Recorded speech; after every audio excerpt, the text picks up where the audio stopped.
Carol Beaumont, 10 minutes. Very much, Mr Speaker. And can I start, as it's the first time I've spoken in the House this year, wishing everybody, Mr Speaker, parliamentary colleagues and all of the staff in this place a very happy new year. It is, of course, an election year, and we all have our responsibilities, and I just wanted to touch on that because our elections are a central part of our democracy. But unfortunately, less and less New Zealanders have seen the relevance of those elections, and I believe strongly that all of the people in this House have a responsibility to try and do something about that. And I say quite genuinely, in a non-partisan way, that we all have a responsibility to look at issues like making sure that people are on the electoral roll, encouraging people to vote, to debate issues, to have an opinion. This is vital for a strong democracy. So I just thought that is an important start at the start of election year to remind ourselves of our shared responsibilities to our democracy. Part of that is about focusing on what matters. Part of getting New Zealanders to vote is to focus on what matters. And I want to pick up where Kennedy Graham left off, because actually the Prime Minister's speech that we are now all discussing, or the Prime Minister's statement, actually said very little about anything, actually. And so that isn't about what matters to New Zealanders, because lots of issues are out there for New Zealanders at the moment. It is not easy for most middle and low income New Zealanders, and that is a direct result of this national government's focus on the big end of town, their mates, those on high incomes, and everybody else just has to make do. Well, that's not good enough.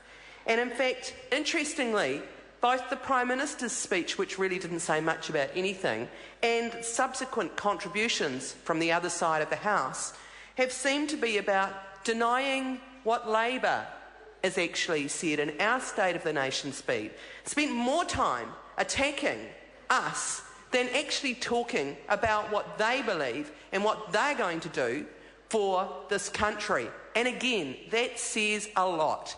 It says a lot because actually I think across the House people realise that Labor's Best Start policy is actually focusing on something that matters absolutely to New Zealanders, and that is our children and our grandchildren. Nothing could be more important than what happens to those young people. They are, as the saying goes, our future. And so, in contrast to the feeble efforts of the Prime Minister and the nasty attacks and the jokes and all of those things, David Cunliffe, in his State of the Nation speech, actually talked about what matters, our children. And in launching Best Start, he actually, I think, has got a lot of New Zealanders interested. And for our election, I think that's very positive, because what that means is that people will be interested enough to vote. Best Start includes a number of elements. First of all, financial support. And we know that when people have babies, they have extra costs. And often, and certainly, for many families in Auckland, where I'm based, it is hard to make ends meet. Both parents in the paid workforce, struggling to pay excessive rents, trying to get money to buy a house, which is a forlorn prospect for most of them. And so having money to spend on that child is really important. And as others have commented, this is not actually an untested kind of idea. Many of us in this House had parents who received the family benefit, and often actually that provided a really important source of income to the mothers in the household, to the women. And actually, as Labor's Women's Affairs spokesperson, I think that that is a very positive thing. So it will give families more choices about how they juggle work and caring for their baby. But there's also the focus on early childhood education and increasing free early childhood education to 25 hours per week. We're giving, again, parents more choices and investing in our children. And we all know, if we're honest, we all know that that investment at early childhood education level will make a massive difference to the start that young children have and their opportunities for the future. Their success in ongoing education will be improved by more early childhood education provided by qualified teachers. And I'm delighted that we are saying that we will restore funding so that teachers at that very important early phase of kids' education will be qualified teachers. Paid parental leave, expanding that to 26 weeks, again vital for family income, vital for women predominantly to spend time bonding with their new child. And that will have positive health and social benefits for children.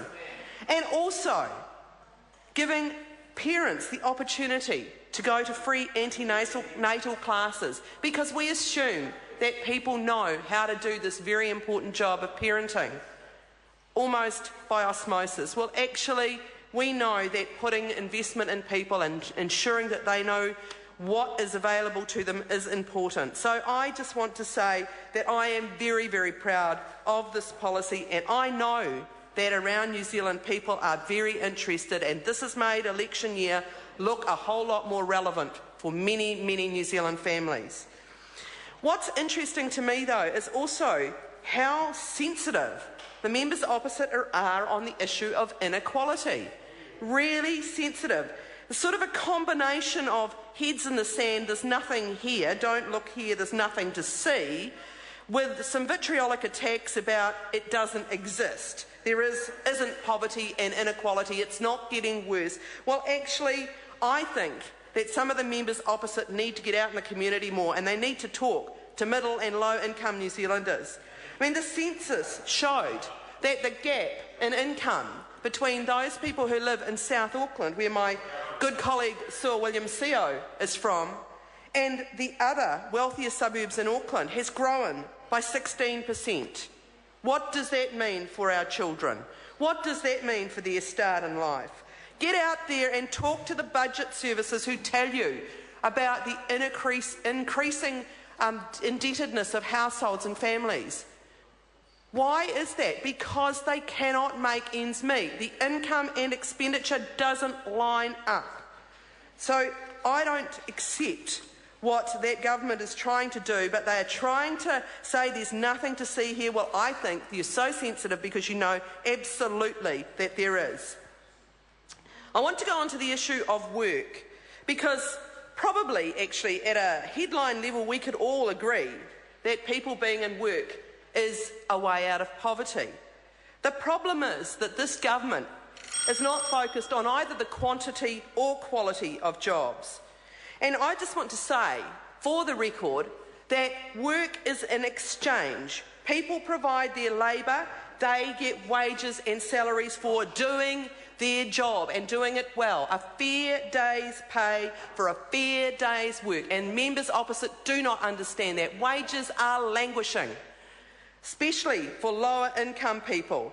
And somehow those members opposite are completely of the opinion that employers are benefactors and workers who have jobs should think themselves damn lucky and they're beneficiaries. Well, that's wrong. And work is being undermined. The value of work in this country is being undermined by low wages and insecure work, increasing casualisation. We need decent work with decent wages in this country. Finally, I want to talk about women in work and women and their income, because supposedly one of the areas that the Ministry of Women's Affairs is focused on is the economic independence of women.